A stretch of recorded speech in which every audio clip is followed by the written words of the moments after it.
Hello Education 410. So my name is Megan McGee and here's my presentation about my literacy journey.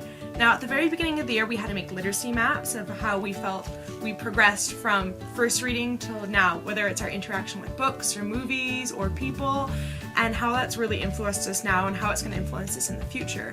And so I saved my concept map as I was told to and found it a week ago, and I've decided to do my project based around what I wrote because these were some of the biggest things that stuck out for me. So hope you enjoy it and get ready to see my literacy journey. I love books. I always have and I always will. But my literacy journey really begins with my mom. She's been the ship and anchor, my literary mentor. She's the one who's really pushed me to read. While that's not to say my dad didn't help, when I think about my literacy journey, I really focus on my mom. I remember as a kid, she was the one who was always in love with reading. She was always one sitting down with a book. And I think she really inspired me to read all the time. So to get to the bottom of who I was when I was a young reader, I thought I'd sit down and ask my mom some questions about who I was. I mean, she knew everything. She was there from the beginning. I remember when you were even 3 and 4, you would pick out books. Three Little Pigs or Humpty Dumpty. I love that Humpty Dumpty book we have. Dad and I, we read to you all the time.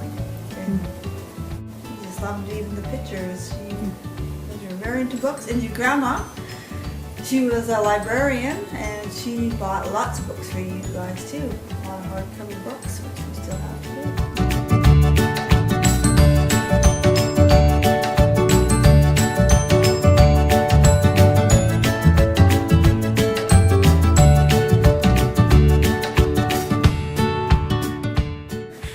Why was it important for me to read as a kid? It was just part of the whole learning process.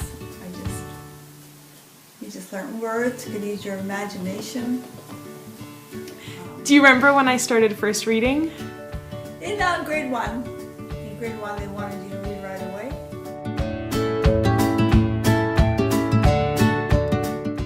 You had to read, I think, 30 minutes every night.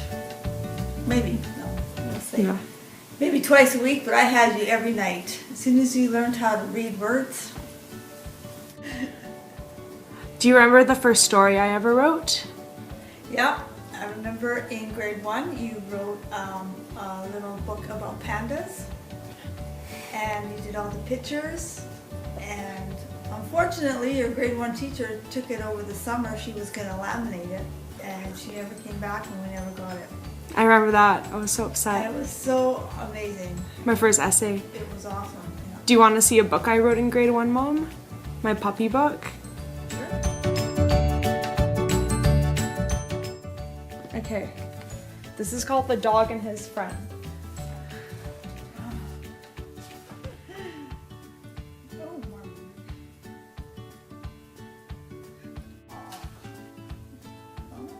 And all the artwork. Yeah. All the artwork.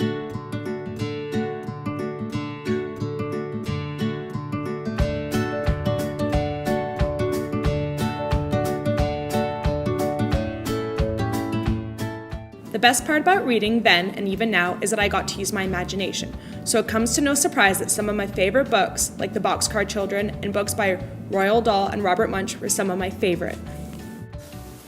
Do you remember what my favorite books were? Or what type of books I liked? You mentioned you like The Boxcar Children. I got into that because that's what I liked.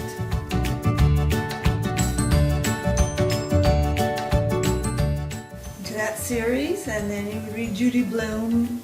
Mm-hmm. I always had a lot of series books.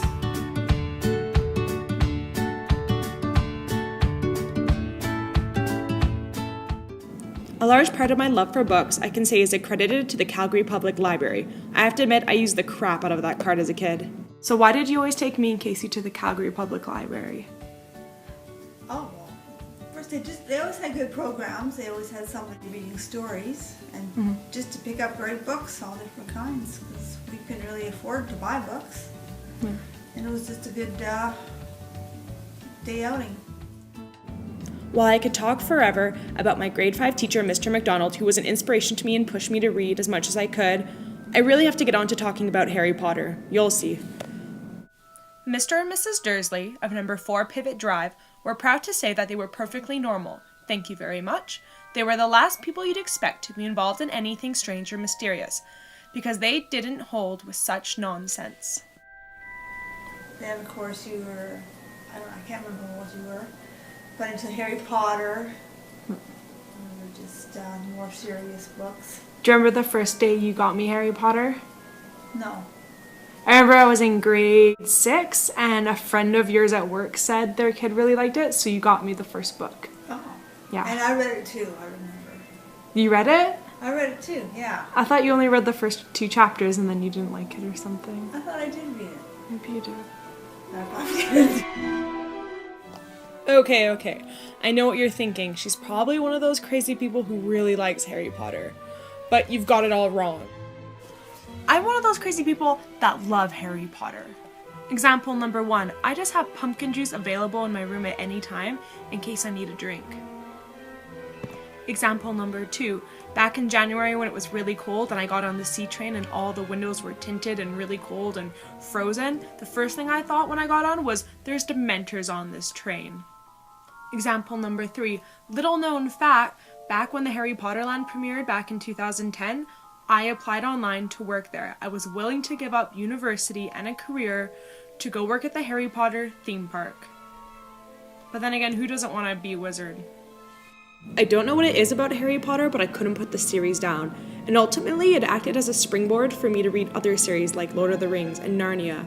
I just don't know what it is, but after Harry Potter, I got series crazy. Reading Harry Potter and the Sorcerer's Stone, I remember, was the first time I felt inspired enough to start writing fan fiction. I remember I would write myself in as a witch who was friends with Ron, Hermione, and Harry, and I dated Ron because I had a bit of a crush on him, and also I was Ravenclaw and not Gryffindor.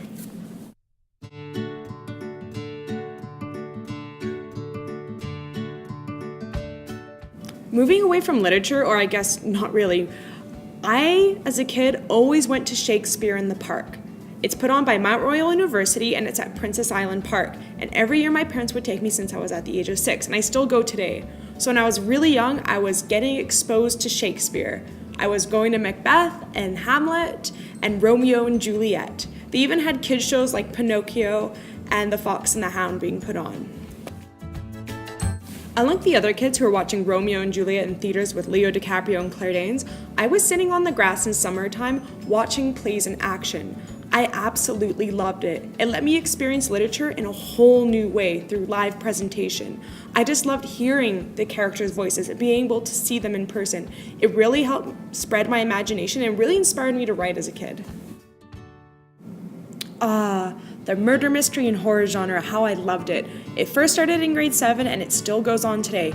Agatha Christie is absolutely amazing. The Murder of Roger Ackroyd is still one of my favorite books. I can read it over and over again and I'm still shocked about the way she writes. And need I even mention Sherlock Holmes? I got addicted to him in about grade 9 and I've been addicted since. I absolutely adore the man and it's probably why I watch a lot of CSI. Not that I'm saying Sherlock Holmes is like Griffith, he's not. While this genre helped fulfill my need for suspense and human curiosity, things like The Maltese Falcon and Cotton Comes to Harlem helped really expand my vocabulary and made me think more critically as a reader. So as you've noticed, you've been watching this video for a long time, so let me kind of wrap it up. The Outsiders had a huge impact on me. Mr. Despens was my favorite junior high teacher. I read my first comic when I was 15 years old. I got really into Shakespeare in high school because of Shakespeare in the Park. And then now I'm kind of at the classic stage, but that's mostly because of university. However, my true favorite type of genre is the satirical comedy genre. Stuff white people like is still my favorite book.